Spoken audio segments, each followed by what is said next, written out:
Front. Service après-vente et livraison assurée. Contact 60 00 66 66. C'est le moment de remettre un coup de front.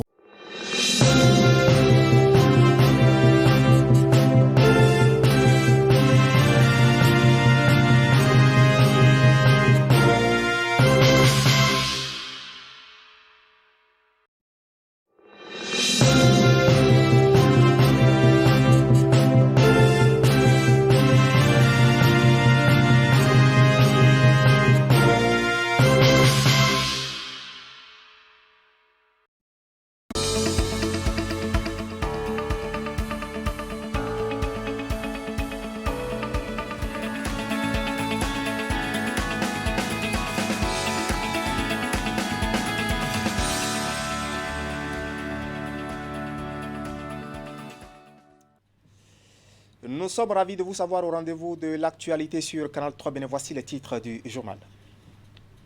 La jeunesse dans le milieu du travail et la nécessité d'un dialogue intergénérationnel au sein du mouvement syndical. Le thème a fait l'objet d'une séance de réflexion cette semaine. L'initiative est du Comité national des syndicats du Bénin affilié à l'UITA. Derrière les travaux qui ont élu domicile à Grand Popo dans le département du Mono, la Fondation Friedrich Ebert. C'est Geoffroy Menton qui nous fera le point dans cette édition. Nous irons ensuite à l'université de Parakou où la communauté universitaire rend hommage à son recteur. Des hommages reçus par le professeur Prosper Ganaro après 20 ans de service rendu à la nation. Une cérémonie empreinte de solennité que nous relaterons. Jacques Degré et Socrate à Dantodé. Et toujours dans le monde académique, les acteurs s'apprêtent à aborder la 3e semaine après la rentrée scolaire 2021-2022. Du coup, les parents d'élèves se sont acquittés d'une partie de leurs devoirs en inscrivant leurs enfants, qui dans les écoles privées, qui dans le public. Mais quels sont les facteurs qui déterminent leur choix? Nous avons cherché à en savoir davantage et nous vous rendrons compte dans cette édition des résultats de votre enquête. Voilà pour le sommaire. Bien bonsoir et bienvenue dans notre grande édition du soir de ce dimanche 3 octobre de l'année 2021. La jeunesse travailleuse et la nécessité d'un dialogue intergénérationnel au sein du mouvement syndical dans les secteurs de l'UITA au Bénin. Le thème a fait l'objet d'une séance de réflexion organisée justement cette semaine par le Comité national des syndicats du Bénin affilié à l'UITA. Les travaux, eux, ont élu domicile à Grand Popo dans le département du Mono, avec bien sûr le financement de la Fondation Friedrich Ebert. Compte rendu, Geoffroy Menton. Solidarité, à jamais solidarité. Grand Popo, cité balnéaire du sud-ouest du Bénin, bercée par les vagues de l'océan Atlantique, mais l'un de ces espaces aérés et calmes à la disposition de ces acteurs du monde syndical. Ils sont des membres de syndicats du Bénin affiliés à l'UITA, l'Union internationale des travailleurs, de l'alimentation, de l'agriculture, de l'hôtellerie-restauration, du tabac, du catering et des branches connexes. Cette salle de l'hôtel Bel Azur leur offre en effet la tranquillité et les commodités dont ils ont besoin pour réfléchir sur le brassage intergénérationnel. Au sein de l'UITA, lorsque nous parlons des jeunes, c'est les travailleurs et travailleuses qui ont jusqu'à 36 ans. Donc, s'intéresser à cette couche est une question importante parce que l'avenir du syndicalisme au Bénin, l'avenir de l'UTA repose sur cette couche-là. Et c'est là où j'apprécie l'importance de cette assise et j'estime que tous ceux qui sont dans cette salle ont certainement au moins 36 ans, pas plus de 36 ans. Bon, des gens comme nous qui avons au-delà de 36 ans, la jeunesse, ce n'est pas aussi une question biologique, c'est une question psychologique aussi, c'est une question d'état d'âme. Et je crois que les communications que nous allons entendre tout à l'heure vont nous édifier beaucoup plus là-dessus. Le thème de cette formation syndicale est la jeunesse travailleuse et la nécessité d'un dialogue intergénérationnel au sein du mouvement syndical dans les secteurs de l'UITA au Bénin. Elle réunit à la fois des jeunes et des anciens. Il s'agit des relations entre jeunes et anciens travailleurs, entre jeunes et anciens syndicalistes. À la vérité, nous devons de reconnaître qu'en entreprise, dans les administrations et autres lieux de travail, les relations entre jeunes et anciens travailleurs portent les stigmates d'une guerre froide et d'un conflit de générations. Nous pouvons néanmoins dire sans embâche et sans détour que nous nous enfonçons de plus en plus dans une situation où certaines valeurs caractéristiques au milieu du travail et au syndicalisme sont sérieusement menacées et en disparition.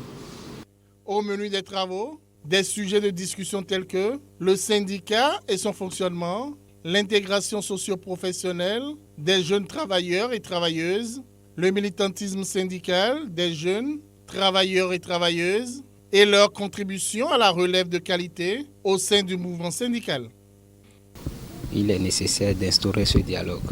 Et le dialogue qu'on doit instaurer ne peut que s'inspirer toujours de ce que nos anciens ont fait. Je nous invite à mieux suivre le séminaire et c'est le moment de remercier vraiment l'UITA qui accompagne vraiment ces syndicats membres.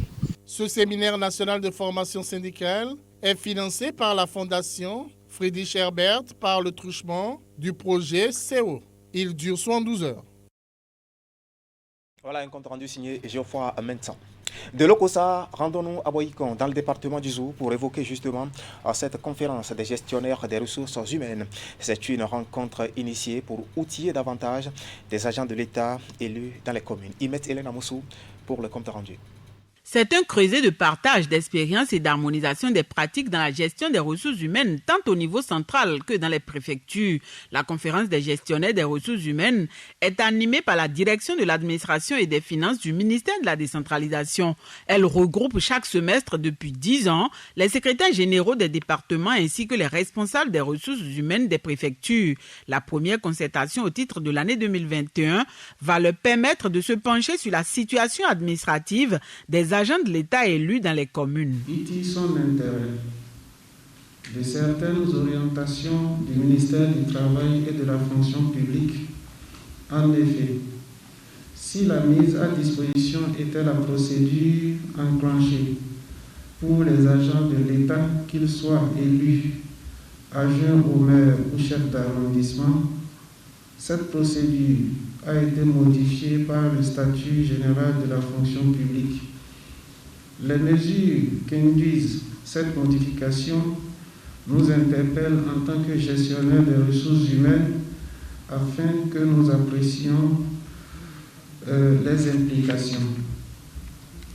Confiant de votre disponibilité habituelle à débattre des dites questions, je nous souhaite, chers gestionnaires, de fructueux échanges. Le problème des cadres de l'administration béninoise qui, par le truchement des élections, sont élus à des postes de conseillers, de maires, d'agents au maire et autres. Il se pose un problème de sous-exploitation. L'objectif visé par la conférence des gestionnaires des ressources humaines cadre avec la dynamique impulsée par le gouvernement qui requiert, entre autres, l'adaptation des pratiques administratives aux exigences de progrès et de modernisation. Les décisions prises au cours de ces assises sont assurées par une mise en œuvre dont la compréhension est partagée par l'ensemble des parties prenantes. La tenue des sessions semestrielles de la conférence des gestionnaires des ressources humaines a permis des avancées significatives au nombre desquelles peuvent être évoquées l'amélioration de l'adéquation profil-poste dans les directions et dans les préfectures, l'utilisation des outils modernes de gestion des ressources humaines tels que les cadres organiques, le plan de formation et le plan de recrutement, et la mise en jour des actes de carrière des agents de l'État, ce qui a permis d'atteindre l'objectif fixé à la 18e conférence des gestionnaires des ressources humaines tenue à Kandy les 23 et 24 juillet 2020. Mais, dans le même temps, elle demeure confrontée à plusieurs défis dont l'un des plus actuels est la mise à disposition des agents de l'État élus dans nos communes, qui constitue d'ailleurs le thème central de la présente session. En 48 heures de réflexion et de travaux, plusieurs résultats sont attendus en vue de garantir l'autonomisation et la responsabilisation dans la perspective d'une certaine efficacité. Les participants sont appelés à faire des propositions, lesquelles vont permettre de bien traiter les agents de l'État devenus élus dans les différentes communes du pays. Tout à fait. Nous sommes dans le département du Zou et nous allons y rester pour parler maintenant de la tournée statutaire du préfet Firmin Couton, puisque c'est de lui qu'il s'agit, a sillonné cette semaine quelques communes qui sont de son territoire de compétence pour apprécier justement le fonctionnement des organes communaux. Nous allons retrouver ici Imet Hélène Amoussou. Prévue par les tests, la tournée statutaire est une occasion pour le préfet pour s'enquérir des réalités des communes. La descente lui permet aussi d'apprécier le fonctionnement des organes communaux et infracommunaux, puis prodiguer des conseils aux acteurs principaux. La présente tournée déclenchée par l'autorité de tutelle vient à point nommé car elle nous permettra de mieux échanger sur les sujets d'actualité ou qui constituent déjà des casse-têtes pour nous dans la commune, tels que la lutte contre le Covid-19, la sécurité des personnes et des biens de la commune, le problème récurrent de la transhumance, le recrutement de personnel dans l'administration communale, les nouvelles réformes structurelles sur la décentralisation. À Djidja et à Agbanizou, Firmin Aimé Couton est allé sacrifier à la tradition. Il est aussi porteur d'informations issues de la rencontre du chef de l'État avec les maires et leurs adjoints ainsi que les préfets. Les nouvelles concernent les réformes structurelles envisagées par le gouvernement en vue d'améliorer la gouvernance dans les communes. La nomination aux emplois, tels que chef service technique, chef service planification et développement, chef service affaires domaniales, chef service affaires financières. Bon, secrétaire exécutif, c'est le patron maintenant. Tout cela, c'est dans un fichier national. On n'a pas dit fichier communal. On n'a même pas dit fichier départemental. C'est dans un fichier national. Il fait le tirage au sort. Hein? Il trouve que c'est Babalao qui est dedans là. Il nomme Babalao chef service affaires financières à Djidja. Point barre. À la maison des jeunes de Djidja, comme à l'hôtel de ville d'Agbanizou, les échanges ont mobilisé du monde. Chefs village de quartier, membres de la société civile et autres ont prêté une oreille attentive au discours de l'autorité préfectorale. Les discussions ont été participatives et ont permis d'expliquer aux uns et aux autres la quintessence des réformes annoncées. De l'état civil à la lutte contre la transhumance en passant par le foncier, rien n'a été occulté. Le préfet est passé nous outiller, nous parler de la réforme. Et puis ceux qui n'étaient pas informés, il nous a mis au même pied d'information. Et puis vraiment ça nous a aguerris parce que vraiment nous accueillons à bras ouverts ces réformes-là. Parce que ça va redynamiser les communes et mettre les choses sur des rails comme on le dit. Nous avons appris par le truchement des réseaux sociaux les quelques grandes lignes de ces réformes. Mais on a eu l'occasion cet après-midi de nous entretenir avec le préfet sur cette réforme de fond en comble. Ça nous a permis de comprendre la quintessence de cette réforme que personnellement j'apprécie. La première journée a été bien chargée pour le préfet et les membres de sa délégation. Après ces deux étapes, cap sera mis sur les autres communes dans les prochains jours. Voilà, le préfet Firmin Aimé Couton justement dans les communes relevant de son territoire de compétences. Retour à l'Okossa pour parler de cet atelier de formation des spécialistes en économie et en finances publiques. Il s'est déroulé la semaine dernière sur le thème l'analyse des comptes économiques et l'interrelation entre les comptes justement. Et les participants sont des cadres parlementaires, comme nous le disent ici Geoffroy Mentan et Florent Do. Après 5 jours d'intenses activités, de réflexion, de discussion et d'apprentissage, ces spécialistes en économie et en finances publiques s'apprêtent à retourner à leurs tâches quotidiennes. Ils viennent en effet de subir un renforcement de capacité dans la cité de l'Espérance, l'Okossa, dans le département du Mono. Ils sont désormais assez outillés dans leur mission d'accompagnement des députés et peuvent répondre au mieux aux attentes des parlementaires en matière d'analyse économique du budget de l'État. Je voudrais dire que la thématique économique reste et demeure une thématique capitale à creuser davantage à maîtriser par les cadres parlementaires parce que ces cadres sont les principaux appuis des honorables députés qui ont pour mission le contrôle de l'action gouvernementale, qui pilote la politique économique de l'État. Cet atelier nous a permis d'être outillés pour mieux analyser le budget de l'État qui sera prochainement, très prochainement, en examen à l'Assemblée nationale. Et nous voudrions remercier le président de l'Assemblée nationale pour avoir autorisé cette formation.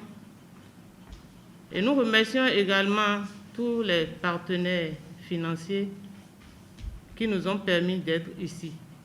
Démarré le lundi 27 septembre dernier, cette formation qui s'achève a porté sur l'analyse des comptes économiques et l'interrelation entre les comptes. Elle a été organisée par l'unité de gestion des réformes UGR du ministère de l'économie et des finances, l'unité d'analyse, de contrôle et d'évaluation du budget de l'État, l'UNACEB de l'Assemblée nationale et le PNUD. Nous voyons que c'était nécessaire et les objectifs de ce séminaire ont été atteints. C'est pour ça que je voudrais fortement remercier le président de l'Assemblée nationale, nos partenaires techniques et financiers, c'est-à-dire l'UGR et le PAPOJ, pour l'organisation parfaite de ce séminaire. Un remerciement spécial à l'endroit de notre expert, le docteur Vlavonou Firmin. Merci, monsieur l'expert, que Dieu vous bénisse. Quelques recommandations formulées par les participants ont sanctionné cette formation. Il s'agit notamment de l'élargissement de la formation aux autres assistants de la Commission des finances de l'Assemblée nationale et l'organisation d'un séminaire sur les logiciels Excel avancés et SPSS. De Lokossa à Parakou, la communauté universitaire rend hommage au professeur Prosper Gandakho après 20 années passées dans la deuxième université publique du Bénin, dont 7, il faut le dire, en qualité de recteur. Eh bien, l'homme s'apprête à faire valoir ses droits à la retraite et pour lui rendre sa gratitude. Tout le personnel et bien sûr les usagers de ce lieu de savoir lui ont organisé une cérémonie empreinte de solennité. Voici les temps forts de cette cérémonie avec Jacques Degbé et Socrate Adantadi. Grands hommes, la reconnaissance de la nation a ton coutume de dire. Prosper Gandakho est un monument pour l'université de Parakou et il a reçu les hommages dus à un homme de sa trempe à travers cette cérémonie ici à l'amphithéâtre 1000. Étudiants, personnel enseignant, personnel administratif, technique et de service, tous étaient là pour témoigner la grandeur et la rigueur qu'incarnait le professeur. Moi, je n'ai jamais vu rançonner quelqu'un comme ministère ou quelque chose. Il ne s'intéresse pas à ça. C'est spécial. Mais le recteur